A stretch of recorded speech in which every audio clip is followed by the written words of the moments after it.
July 3rd, 2025. A lonely highway cuts through the darkness of northwestern Spain. No cameras, no fans, no flashing lights, just the sound of an engine, then silence. Moments later, everything was gone. Not during a match, not beneath the roar of a stadium crowd, but in the dead of night, football lost one of its brightest stars, Diogo Jota. At the peak of his power, fresh off victory, medals still gleaming, future unfolding. One moment he was celebrating life. The next the world was asking, what happened? How does a night like any other become the end of everything? Tonight we uncover the final hours of a beloved icon. The mysteries, the heartbreak, the legacy. Because this isn't just a story about football, it's a story about fate, fragility, and the final chapter no one saw coming. Born on December 4th, 1996 in Porto, Portugal, Diogo Jota's love for football began on the gritty streets of Gondomar. He wasn't born into privilege. He didn't come through a mega club academy. Instead, his early footballing years were spent at modest local side Gondomar SC, where he would tirelessly train until the sun went down. Even then, his focus was absolute, quiet, humble, but unmistakably hungry. By 17, that hunger had paid off. Jota made his professional debut with Paços de Ferreira in Portugal's top flight, where his sharp instincts, creative movement, and lethal finishing began turning heads. It wasn't long before Europe's elite came calling. In 2016, Atletico Madrid secured his signature, but rather than stay on the bench, Jota chased game time, joining FC Porto on loan. There, his talent flourished under pressure, but it was in England where Diogo Jota truly exploded. Loaned to Wolverhampton Wanderers in 2017, Jota became a breakout star, scoring 17 goals and helping the club storm into the Premier League. His relentless work rate, fearless dribbling, and clinical edge made him one of the most exciting forwards in the league. Wolves made the move permanent, and Liverpool took notice. In 2020, Jota joined the Reds under Jurgen Klopp and quickly became more than just a squad player. He was a game changer. He scored on his Premier League debut. He scored in the Champions League. He scored against the biggest clubs in the world. Whether off the bench or starting up front, Jota always found a way to make the moment his. By 2024, he had helped Liverpool to another Premier League title and lifted multiple domestic trophies. He wasn't just playing with world-class talent, he was world-class. But for all his success on the pitch, it was Diogo's character off the pitch that made him truly adored. He was known as soft-spoken, driven, and deeply devoted to his family, a loving partner to his longtime girlfriend, now wife, Ruth Cardoso, a proud father, a quiet professional who let his feet do the talking, and it seemed like everything was finally falling into place. He had just won silverware with Liverpool and Portugal. He had just married the love of his life. He had just returned from a family celebration. But on July 3rd, 2025, something no one could have imagined happened. What began as a simple car journey would turn into one of football's darkest mornings. What happened in those final moments? And how could a life so full of promise, purpose, and passion end so suddenly? It was supposed to be a quiet journey, a routine drive across the Spanish countryside. But by sunrise on July 3rd, 2025, the world of football would be reeling from a loss that no one could have predicted.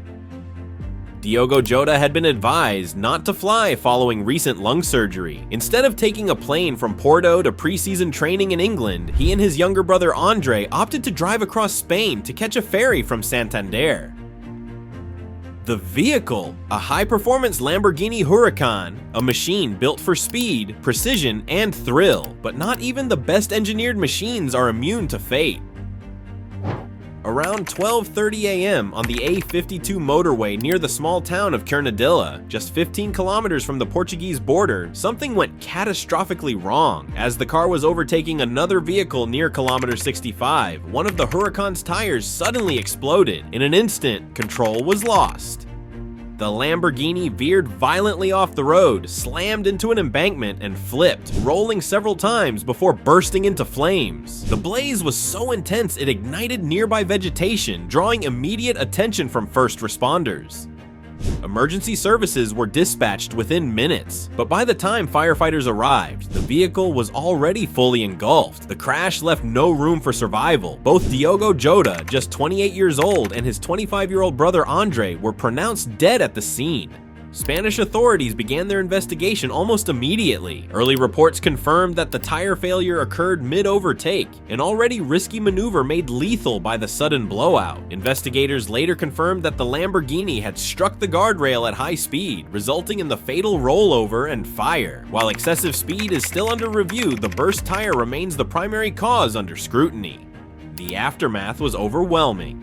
Jota had just celebrated his marriage to longtime partner Rute Cardoso. The couple had been married only days earlier. He was heading into the new season with optimism, having recently recovered from injury and with national team ambitions still burning bright. That promise was snuffed out in an instant. As the news broke, tributes poured in from across the world. Liverpool FC, in a state of disbelief, released a somber statement mourning the loss of one of their brightest stars. Fans held spontaneous vigils outside Anfield, laying scarves, shirts, and flowers in tribute to the number 20 shirt that had dazzled them so many times.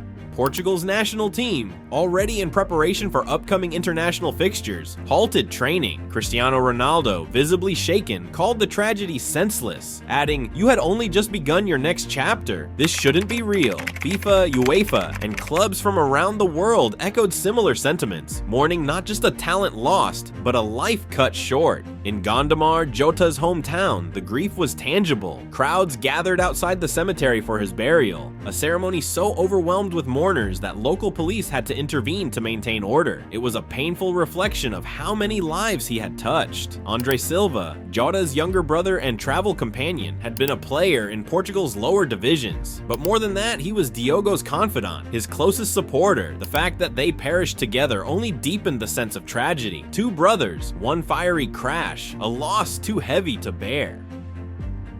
What began as a simple drive to honor medical advice ended in the unthinkable.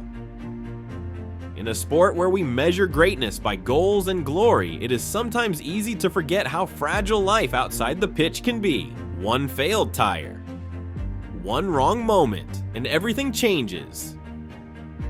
And as the football world mourns, one question lingers.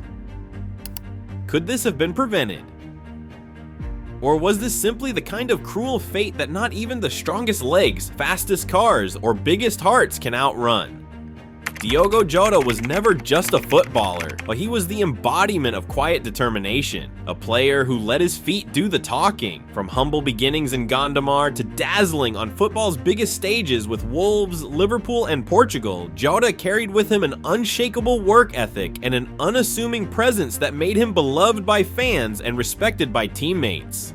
He didn't demand attention, he earned it. At Liverpool, he became known for his clinical finishing, relentless pressing, and ability to turn games in moments. His goals in Champions League nights and Premier League clashes helped define an era of success at Anfield. At home in Portugal, he was the pride of Gondomar, a role model who had shown that with enough grit, even the quiet kid could rise to greatness. But perhaps more than his goals, it was Jota's humility that left the deepest impression. Even at the peak of his career, he remained grounded, a devoted partner, a proud father, and a loyal brother. It's those who knew him off the pitch who now speak of him most, not for his talent, but for his kindness, his smile, and his unwavering loyalty to those he loved.